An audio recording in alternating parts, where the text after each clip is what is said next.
The billionaire screamed, "Get out!" in front of his entire family. She walked away in silence, 12 weeks pregnant with his twins. He never knew. 18 years later, she walked into a federal courtroom as the prosecutor destroying his empire. Then he saw them, two 18-year-olds sitting in the gallery with his eyes. This is how a plane crash brought them together, and how one night of cowardice tore them apart forever. If you believe some mistakes can never be forgiven, hit that like button. Drop a comment telling us where you're watching from. Subscribe so you don't miss what happens next. And share this with someone who needs to hear this story. Now let's begin. 3 years before, Flight 447, Chicago to New York, Delaney Sinclair settled into seat 12A on Flight 447. Her carry-on stuffed beneath the seat in front of her as she prepared for the 2-hour journey from Chicago to New York. At 25, she was building career in communications, and this Monday morning presentation could finally prove she deserved the promotion her supervisor kept dangling just out of reach. The man in 12B arrived last, sliding into a seat with the practiced efficiency of someone who flew often enough that airports had become extensions of his office. Griffin Ashford barely glanced at her as he sat down, his attention immediately captured by his phone. They exchanged a polite smile strangers share when forced into proximity for hours, nothing more than a brief acknowledgement that they would be sharing armrest space and recycled air until landing. Delaney pulled out her notes of presentation, reviewing talking points she had already memorized, while Griffin typed emails with the focused intensity of someone managing an empire from 30,000 feet. The flight attendants completed their safety demonstration to an audience that had heard it countless times before, and the plane lifted smoothly into clear morning skies over Chicago. Then, 38 minutes into the flight, the turbulence hit with violence that turned routine into nightmare. The aircraft dropped so suddenly that Delaney's stomach lurched into her throat, overhead compartments bursting open to rain luggage and personal belongings onto passengers who screamed and clutched armrests with white-knuckled terror. The pilot's voice crackled over the intercom, professional despite the edge of control panic underneath his words, as he announced they were making an emergency landing due to catastrophic engine failure. Oxygen masks deployed like warnings in the sky, dangling above heads that were already bowed in prayer or pressed against knees in crash position. Griffin's phone slipped from his hands as the plane shuddered again, tilting at an angle that defied physics and survival instincts. The impact when they hit ground was devastating, metal screaming against earth as the plane skidded off the runway into an open field. Windows shattering under pressure they were never designed to withstand. Delaney felt her body slam against the seatbelt, pain exploding across her chest and shoulders, while chaos erupted around her in sounds she would hear in nightmares for years afterward. When the aircraft finally stopped moving, smoke poured to the cabin thick enough to choke on, and flames were already licking at the fuselage from somewhere behind them. Griffin was unconscious, his head tilted at an unnatural angle, blood streaming from a gash across his temple. Delaney's training as a former volunteer EMT kicked in before conscious thought could slow her down with fear or self-preservation. She released her own seatbelt with shaking hands, ignoring the pain in her ribs as she turned to assess Griffin's injuries, her fingers finding his pulse point on his neck and feeling the steady rhythm that meant he was alive despite the blood and unconsciousness. His seatbelt was jammed, the metal clasp bent from impact in a way that trapped him completely, while fire crept closer with each passing second. She worked frantically, her hands slick with his blood as she pulled and twisted the mechanism until it finally released. Dragging a 180-pound unconscious man across broken glass and twisted metal required strength Delaney didn't know she possessed until survival demanded it. She hooked her arms under his shoulders and pulled, her feet finding purchase on debris as she hauled him backward toward the emergency exit, where other passengers were already scrambling to escape. Her hands were bleeding, her lungs burning from smoke inhalation, but she didn't stop until they were clear of the wreckage. Emergency crews arrived with sirens that cut through the chaos, firefighters and paramedics swarming the scene to separate survivors from a burning aircraft that could explode at any moment. Griffin was rushed to an ambulance, still unconscious but breathing, while Delaney stood among the other survivors being triaged by paramedics who checked for injuries that ranged from minor to critical. A young paramedic with kind eyes examined her bleeding hands and the bruises already forming across her collarbone. Asking questions she answered automatically while her mind remained focused on the man she had pulled from fire, wondering if he would survive or if her effort had only delayed the inevitable. The paramedic wrapped her hands in gauze and told her she needed to go to the hospital for proper treatment and observation. But something made Delaney hesitate when the paramedic asked for her name to complete their records, some instinct she couldn't quite explain that made her mumble something about needing to call her family first.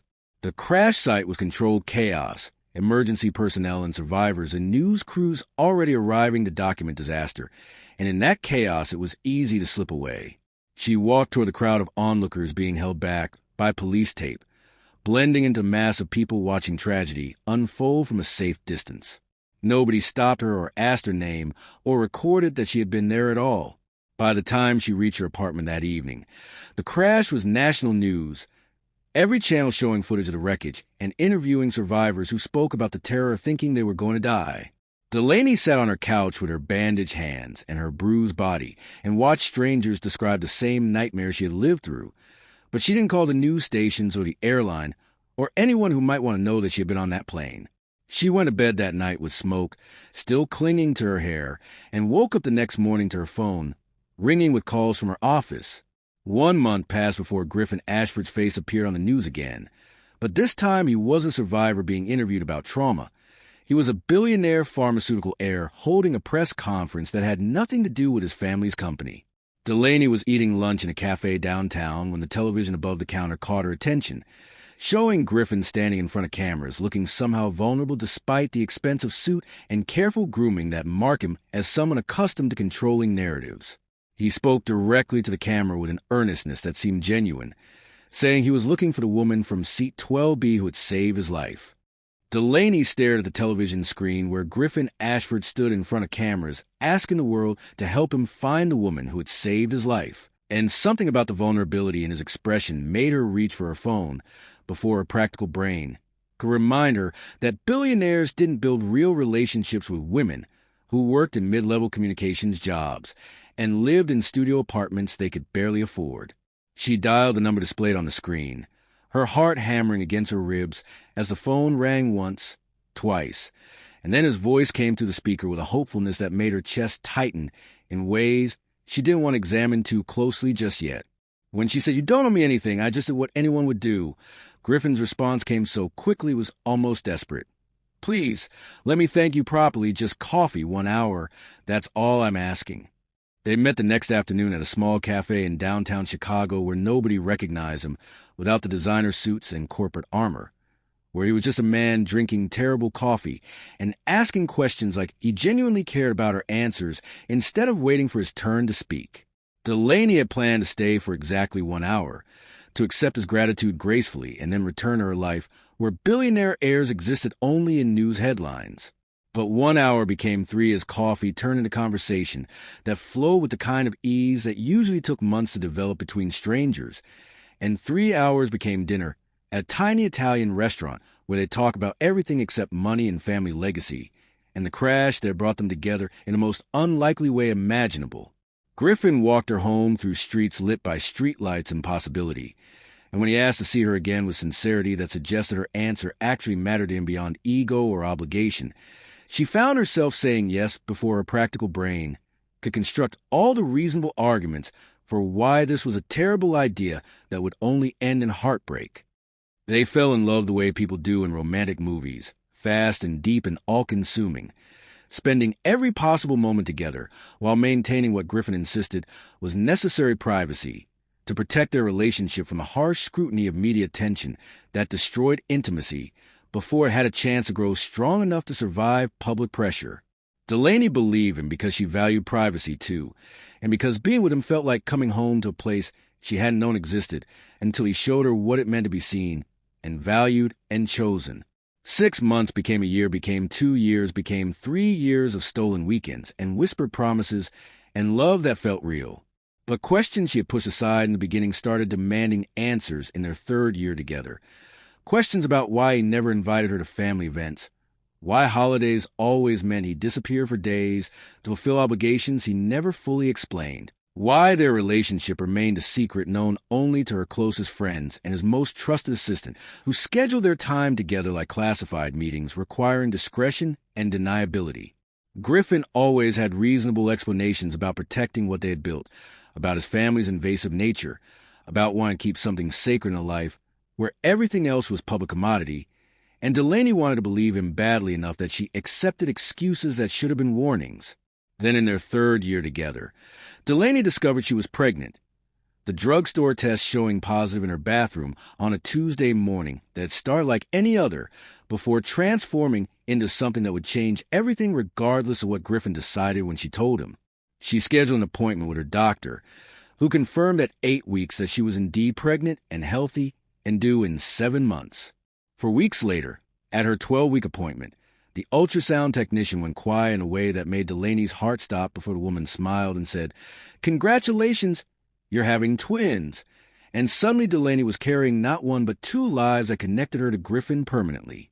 She spent 2 weeks planning how to tell him, imagining scenarios where his face would transform from surprise to joy, where he would pull her close and promise that everything would be okay, that they would figure out together, that maybe this was exactly the push they needed to finally stop hiding and start building the public future they had been postponing.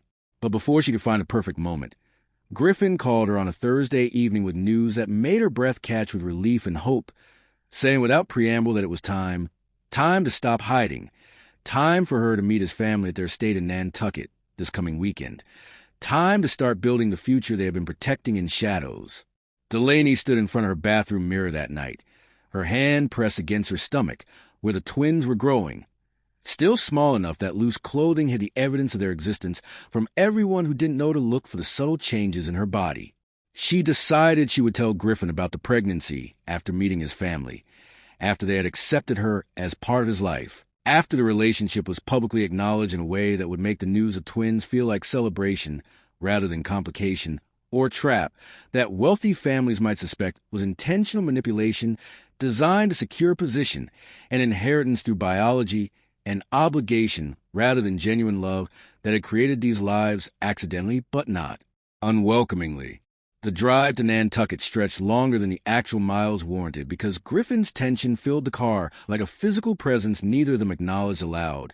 His jaw tight in that way Delaney had learned meant he was preparing himself for something difficult, transforming from a man who laughed at her jokes in their apartment to someone smaller and more anxious under the weight of family expectations he had never fully explained. The Asher estate appeared at the end of a private drive like a monument to old money and older cruelty, all stone and glass and architecture designed specifically to intimidate anyone who didn't belong to the bloodline that had paid for construction across 3 generations of pharmaceutical fortune. When Griffin led her to the massive front doors into the marble entryway, his family was already waiting, arranged like a tribunal assembled to deliver judgment rather than welcome, and Delaney felt her confidence waver under the collective weight of their assessment. Vivian Ashford, Griffin's mother, stood at the center wearing white from head to toe as though purity could be purchased and displayed, her expression carved from ice as she looked Delaney up and down with cold calculation. Behind Vivian stood Margot, Griffin's grandmother who had built the pharmaceutical empire through ruthless business practices nobody discussed in polite company. Blair, his entitled sister, wore a smile sharp enough to draw blood. Holden, the older brother and corporate shark, stood with arms crossed. Rhett, the cousin, smirked like he knew exactly what was about to happen and planned to enjoy every moment of Delaney's destruction. Vivian spoke first, her voice cutting to the marble entryway with surgical precision designed to wound without raising volume or losing the composed demeanor that marked her as someone who had perfected cruelty through decades of practice against anyone who threatened her carefully constructed world. "So, this is the girl," she said, emphasizing the word girl in a way that made it diminutive and dismissive simultaneously. "Not woman, but girl, that our Griffin has been hiding from us all this while as though we wouldn't eventually discover the truth about who she really is and where she comes from." The words landed like stones thrown at glass, each one calculated to shatter any illusion Delaney might have harbored about being welcomed into this family that measured human value in bloodlines and bank accounts. Margot stepped forward, her eyes sharp despite the softness age had brought to her features, and delivered her verdict with the casual brutality of someone accustomed to destroying people without consequence or remorse. "We know exactly who you are, Delaney Sinclair," the grandmother said, her voice carrying the authority of someone who would build an empire by crushing anyone who stood in her way. Daughter of Maurice Sinclair, who cleaned vacation homes in the Hamptons until exhaustion killed her, who scrubbed our floors during the summers we spent in our beach house, who died on her knees making other people's lives comfortable while you were away at State College on scholarships meant for students who couldn't afford education any other way. The investigation into Delaney's background had been thorough and weaponized. Blair's laugh sounded like glass breaking in slow motion, musical and cruel in equal measure as she circled around Delaney, like a predator assessing weakness before striking. "Tell me, did your mother teach you how to trap wealthy men before she died? Or is that a skill you developed on your own after realizing that working for a living would never give you access to the kind of life you clearly wanted badly enough to seduce our brother?" The accusation hung in the air like poison, and Delaney felt her face grow hot, not with shame for her background, but with rage at the casual way these people weaponized her mother's death and her own hard work as evidence of unworthiness rather than the strength that had required to survive circumstances they had never faced. Delaney found her voice despite the earthquake happening inside her chest, despite the babies growing inside her, that these people would never consider worthy of their family legacy if they knew the pregnancy existed. "My mother was the finest woman I ever knew," she said, her voice steady even as her hands trembled at her sides. "She worked herself to exhaustion providing for me, teaching me dignity and strength, and the value of treating people with respect regardless of what they could do for you in return. She taught me that character isn't measured by bank accounts, but by how you treat people who have nothing to offer except their humanity, which is clearly a lesson your family never learned despite all your wealth and supposed sophistication." The silence that followed her words felt dangerous. Holden stepped forward, arms crossed over his chest in a posture of dismissive superiority that he had probably perfected in boardrooms where he crushed competitors and celebrated their destruction as business acumen rather than the cruelty it actually represented. "This woman whose mother we employed out of charity has somehow convinced you that she belongs in our world, Griffin," he said, speaking to his brother, as though Delaney wasn't standing right there capable of hearing every word of her own dismissal. "She's been your entertainment for long, nothing more. And surely even you understand that entertainment has an expiration date, that it's time to remember who you are and what you owe to this family that has given you everything you have, including the privilege of choosing appropriate partners." Vivian delivered her ultimatum with the finality of a guillotine blade dropping, her voice carrying the weight of maternal authority wielded as weapon rather than love or concern for her son's actual happiness. "You will end this relationship right now, Griffin, in front of all of us, so there can be no confusion about where your loyalties lie," she commanded, her eyes never leaving her son's face as she watched him process the impossible choice she was forcing him to make. "You will tell this girl that she is not welcome in our family, in our home, or in your future, and you will do this immediately, or you will find yourself explaining to the board of directors why you're no longer fit to inherit your position in the company or any portion of the family trust that 3 generations built." Delaney watched Griffin's face cycle through emotions so quickly she couldn't name them all. Watched him weighing his choices with the same cold calculation he probably applied to business decisions where profit mattered more than principle or humanity or love that couldn't be quantified on spreadsheets his family would understand and approve. She saw him looking at his mother, his grandmother, his siblings, the dynasty that had defined him since birth and shaped him into someone who had learned that maintaining empire required sacrificing anything that threatened the carefully constructed legacy, including relationships with people his family deemed unsuitable based on criteria that had nothing to do with actual worth or character or the kind of love that should matter more than inheritance and approval. She gave him one final chance, her voice cutting through the tension with steel she hadn't known she possessed until this moment demanded she either break or become someone strong enough to walk away from people who would never see her as anything except a help's daughter trying to climb above her station. "Choose them, or choose us, Griffin," Delaney said quietly, her hand instinctively moving toward her stomach before she caught herself and let it fall back to her side. "But I won't be your secret shame anymore. I won't be hidden away like something you're ashamed of, and I won't stand here while your family treats me like I'm disposable just because my mother worked for a living instead of inheriting wealth she didn't earn." She waited, giving him space to be brave. Griffin stepped backward, away from Delaney and toward his family. And that single movement said more than any words could have conveyed about who he was beneath the promises he had whispered in the darkness of her apartment, where his family's expectations couldn't reach him and transform him into someone small and cowardly.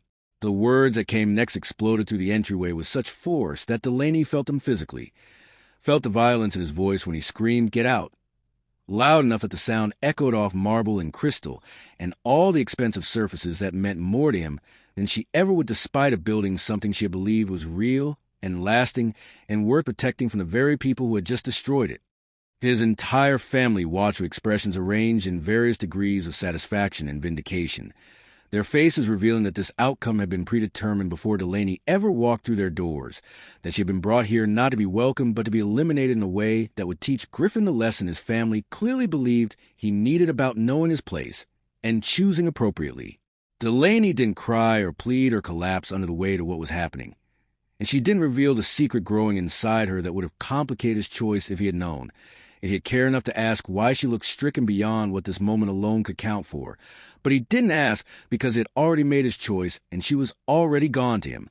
Delaney walked toward the front door with her head held high and her shoulders back, dignity intact despite everything they tried to strip from her through words designed to make her feel small and worthless, and beneath the consideration of people who measured human value in bank accounts rather than character or strength or the kind of love that survives testing by fire and family cruelty. The marble floor clicked beneath her heels like a countdown to freedom, each step taking her farther from the man who had chosen inheritance over their future and closer to a life she would have to rebuild from the ashes of everything she had believed was real. Griffin called after her, his voice cracking around her name in a plea that came too late and too weak to matter. "Delaney, wait." But she didn't turn around. She drove away from the Ashford estate with tears streaming down her face and her hands gripping the steering wheel so tightly her knuckles turned white, the winter landscape of Nantucket blurring past her windows as she put miles between herself and the family that had just destroyed her with casual cruelty they had probably forgotten before she even reached her car. Griffin didn't follow. Didn't chase her down the driveway with apologies that might have mattered if they had come before he screamed at her to leave instead of after his family had witnessed his choice, and he had nothing left to lose by pretending regret. She drove back to Chicago in silence broken only by her own breathing, and the sound of her heart breaking in ways she didn't know hearts could break when you love someone who turned out to be exactly who his family raised him to be. 2 weeks passed in a fog of grief that made every moment feel like she was moving underwater, going through motions of living without actually feeling alive until the morning of her scheduled 12-week ultrasound appointment, when she sat in her doctor's office trying to care about the pregnancy that should have been joyful news, but felt like a complication she didn't have the strength to manage alone. The ultrasound technician moved the wand across Delaney's stomach with practiced efficiency, her eyes focused on a screen that showed grainy black and white images that gradually resolved into something recognizable. Then the technician went quiet before smiling with the kind of professional warmth meant to soften surprising news. "Congratulations, you're having twins." 2 babies, not one. 2 lives that would bind her to Griffin Ashford forever regardless of his absence. She made her decision sitting in that examination room with ultrasound gel still wet on her stomach and images of 2 tiny lives printed on glossy paper the technician handed her like proof of a future she would build alone.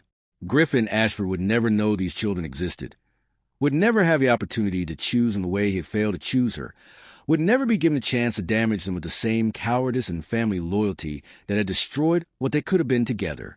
Delaney walked out of that doctor's office with her hand pressed against her stomach and a clarity she hadn't felt since driving away from Nantucket. She would disappear so completely that even if he wanted to find her eventually, he never could, and her children would grow up knowing their father chose not to be in their lives rather than being rejected by a family that measured worth in bloodlines and bank accounts. Within 2 weeks, Delaney had quit her job in Chicago, packed everything she owned into her car, and driven south to Savannah, Georgia, where Spanish moss hung from ancient oak trees, and nobody knew her name or her story, or that she was pregnant with twins whose father would never know they existed. She chose Savannah specifically because it was far enough from Chicago and Nantucket that she wouldn't accidentally run into anyone from her previous life, warm enough that winters wouldn't require the kind of heavy coats she couldn't afford, and affordable enough that her savings might last until she found new employment in a city where her resume wouldn't raise questions about why she had left her previous position so suddenly. Her apartment was small and cheap and smelled like the previous tenant's cigarette habit, but it was hers and it was safe. Her neighbor in the apartment complex was a woman named Mira Dawson, silver-haired and kind-eyed, who showed up at Delaney's door 3 days after she moved in with casserole still warm from the oven, and an offer to help with anything she might need as she settled into her new life. Mira was somewhere in her 60s, widowed for a decade, with grown children who lived in other states, and called dutifully every Sunday, but never visited often enough to fill the time she had available for caring about people who actually needed her presence. When Delaney's pregnancy became visible enough that loose clothing couldn't hide it anymore, Mira didn't ask questions about the missing father. She simply showed up more often with groceries and companionship, and the kind of practical support that meant more than sympathy or advice. The twins were born on a spring morning that arrived with birdsong and sunlight streaming through the hospital windows, Declan entering the world first with a cry that sounded like fury at being forced into existence, followed 3 minutes later by Willow, who came quietly as though she had already learned that sometimes survival required observing before announcing yourself. Delaney held them both against her chest in the hospital bed, while Mira took photos, and wiped away tears of joy and relief that the delivery had gone smoothly despite Delaney laboring alone without a partner to hold her hand or tell her she was doing well. Their birth certificates listed father as unknown, which was true in every way that mattered beyond biology, and Delaney named them after trees, because trees survived storms and droughts and still grew strong and beautiful. She found work as a paralegal at a small law firm in Savannah that paid barely enough to cover rent and groceries, but offered flexible hours that allowed her to care for twins while Mira watched them during the evenings. Delaney had to work late on case files and legal research. During the twins' naps and after they went to bed at night, Delaney enrolled in online pre-law courses through the University of Georgia, studying constitutional law and civil procedure while her babies slept in the bedroom of her tiny apartment. She couldn't afford to stop working to attend law school full-time, couldn't afford childcare for 2 infants, couldn't afford much of anything except a fierce determination that she would build a future where her children never felt powerless the way she had felt powerless in that marble entryway watching Griffin choose his family's money over their love.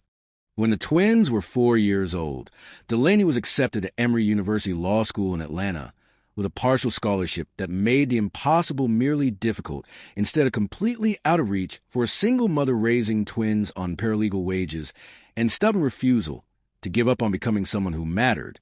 She commuted from Savannah to Atlanta 3 days a week, leaving before dawn and returning after the twins were asleep, while Mira kept Declan and Willow safe and loved and fed with the devotion of a grandmother who had chosen them as family. Law school was brutally hard, made harder by exhaustion and guilt over missing bedtime stories and first lost teeth and all the small moments that made up childhood. But Delaney graduated in the top 10% of her class through determination that felt like survival rather than ambition.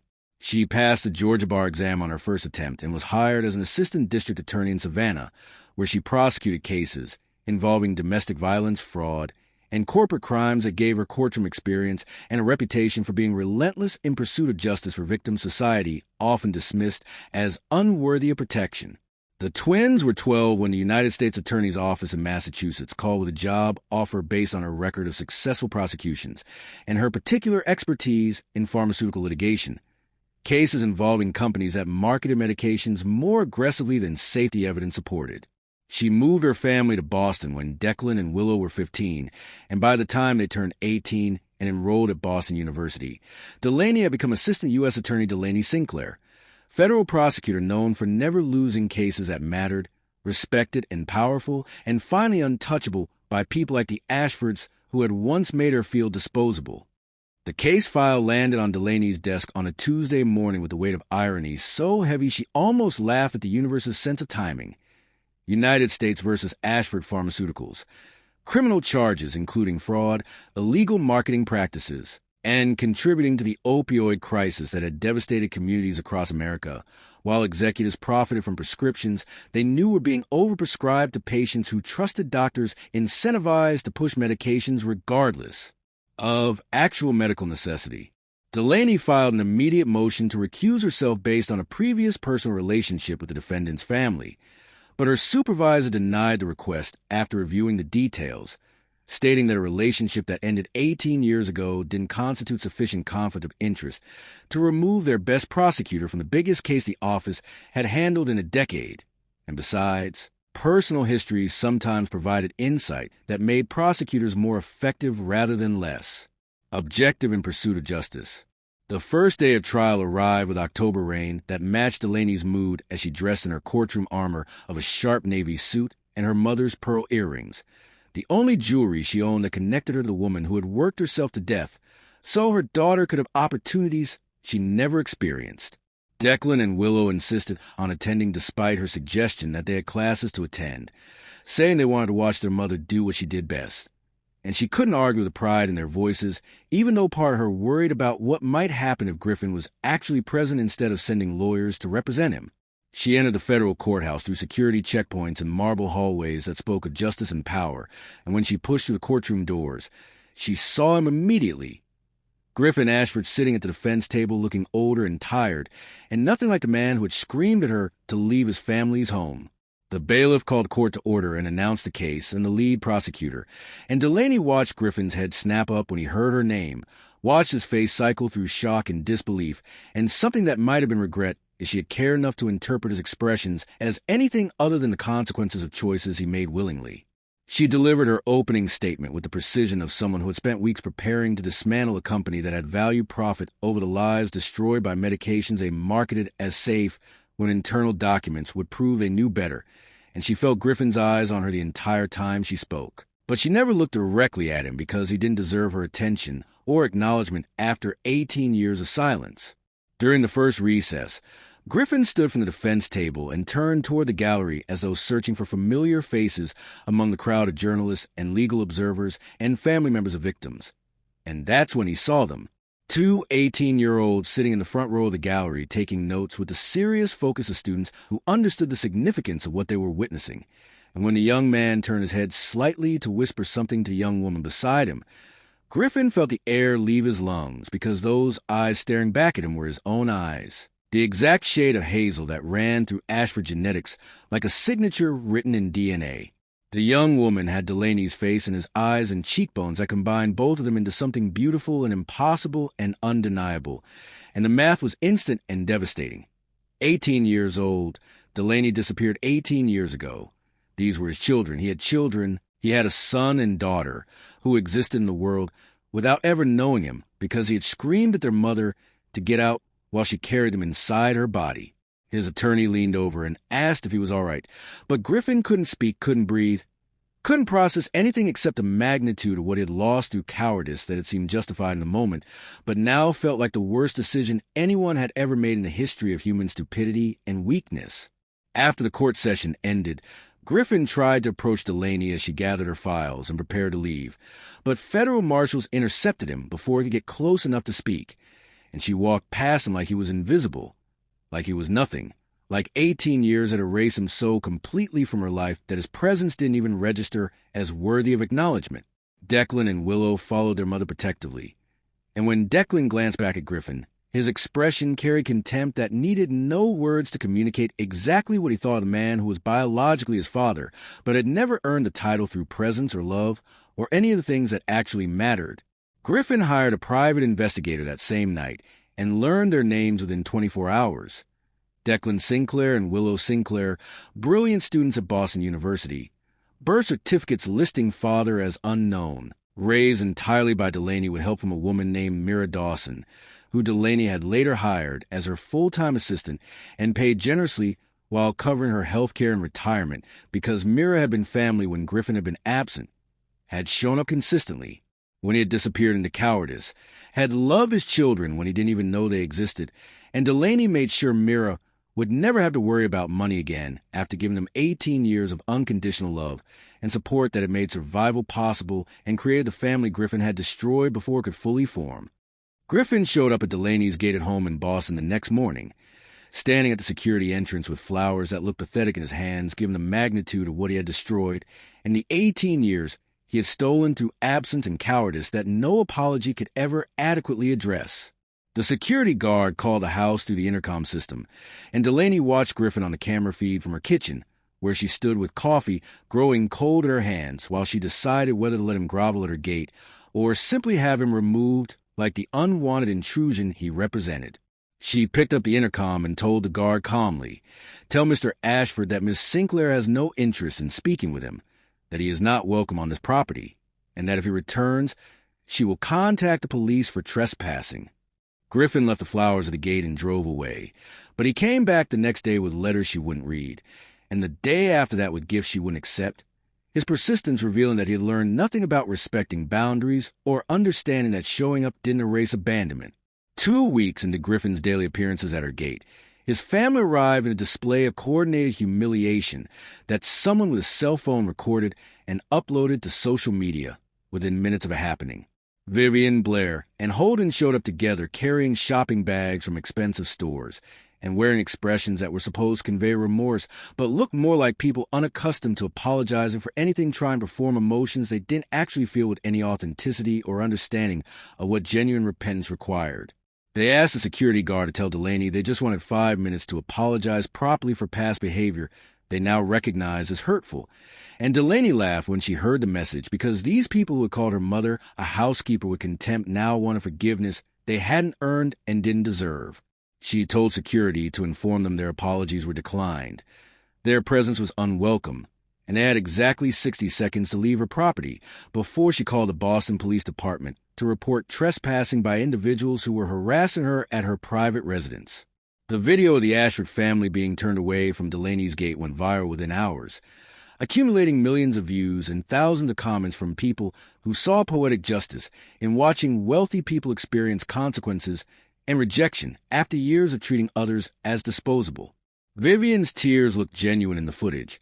Blair's frustration was obvious when the security guard refused to let them pass the gate, and Holden's barely contained rage at being dismissed by someone he still clearly considered beneath his family's consideration revealed that none of them had actually changed. They had simply realized that their reputation and social standing required the appearance of apology, even if genuine remorse remained beyond their emotional capacity.